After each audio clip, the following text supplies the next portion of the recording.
very warm welcome, and as we gather, I'm just reminded that every weekend here in our parish, over 6,000 people gather for the many masses that we have both here and in the country and in our Mass Centre in Knockmay. So it's a wonderful gathering of so many people.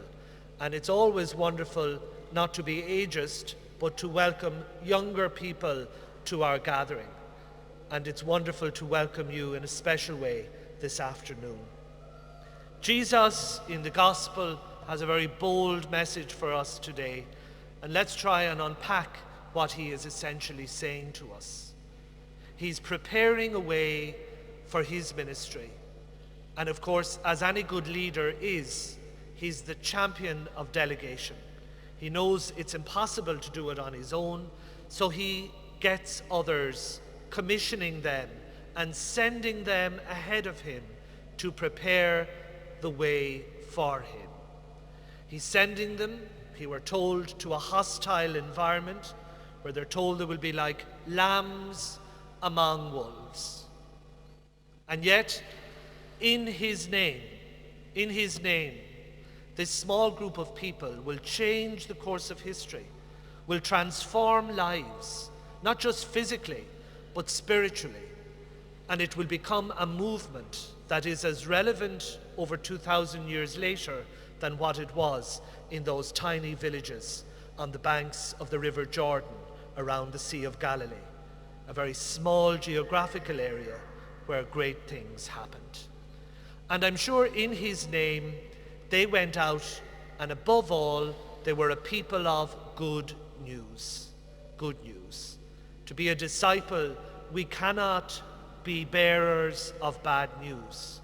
We must be radiators of good news. Some good news that affected me in the past week. I went on Wednesday to collect my little nephew Paddy, 9 years of age, from primary school. It was the last day, and he goes to the same school where we went to school at home. And to witness all the young people running out because the best news ever, they were on their summer holidays.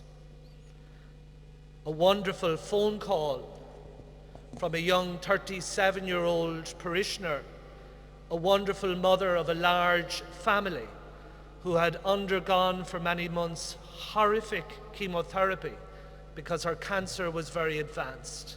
And she got that precious good news that her treatment is working marvelously, and great confidence for her in the future. The good news of a couple sending a text message from Cork together for 19 years, and that one thing that they really wanted has happened. She is pregnant, carrying her first child. These are sacred stories of good news that can connect to our faith. We must connect life to the reason we gather around this table.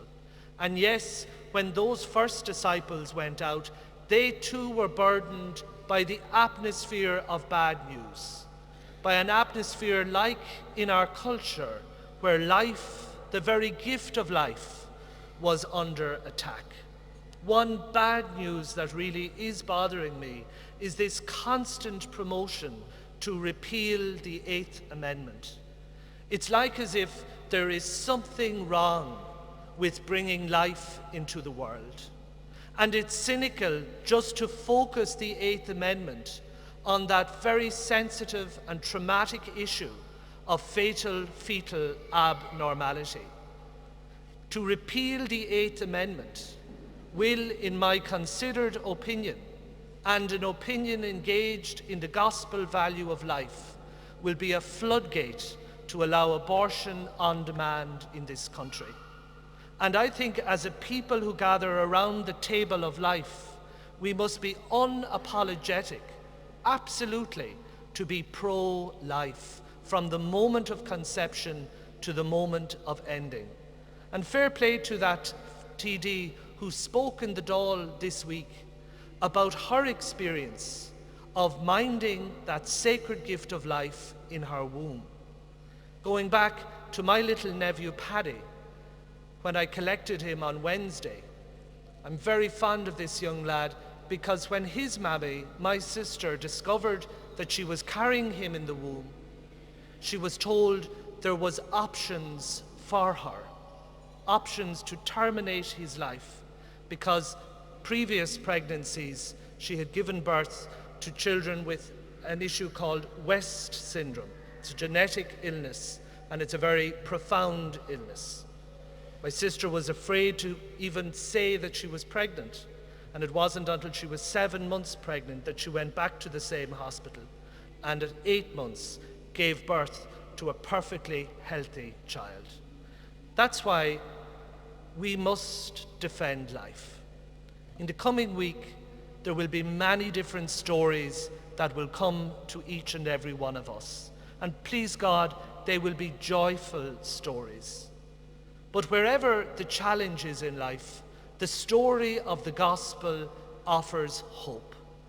Today, Jesus tells us to be radiators of good news, to appreciate the gift of your love, the gift of your marriage, the gift of your children, to appreciate that summer feeling which calls us to calm, to relax, to be at peace, to appreciate and value the gift of our health in mind, in body and spirit, but most of all, to prepare the place within ourselves where God's peace can communicate to us.